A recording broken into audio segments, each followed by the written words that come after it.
I do what I do because I love that aha moment when people get it. I love to be present for it. I love to feel that I contributed to it.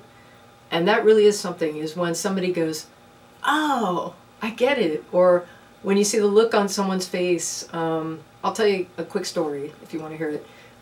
It was really great. One of my oldest clients, actually, Pilates, 84 years old, came to me and said, you know, my kids I never hear from my grandchildren. They don't write to me. And I said, write to you? You mean like write like a pen and a paper, right?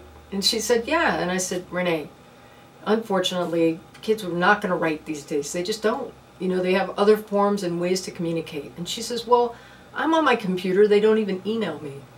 And I said, you know what, Renee, you're right. They probably don't email you. I said, but I know one place where we could find them. We can find them on Facebook. And she was like, oh, I'm too old for Facebook and I don't want to go. You know, she was sort of, you know, a little how elderly people can get with, you know, maybe not wanting to learn new things. And I said, no, Renee, we can get you up and running on Facebook in no time. So I went over to her home and we turned on the computer and we signed in and I showed her the securities and how to set a password. And that night she got a Facebook friended by her grandchild, her daughter, her grandchild, who had just had a grandbaby. And she hadn't seen this baby before. And it was like her face lit up. The whole room lit up. She was like, oh my God, it's my great-grandchild. And I was like, yeah, and there he is. And there's the rest of your grandchildren, all on Facebook.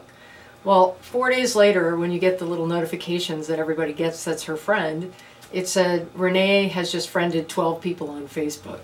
So it didn't take her very long to realize that while the technology was intimidating, the fact that we had found something that for her just brought her family in, and where she could see the face of her grandchild, her great-grandchild for the first time, those are the moments I live for.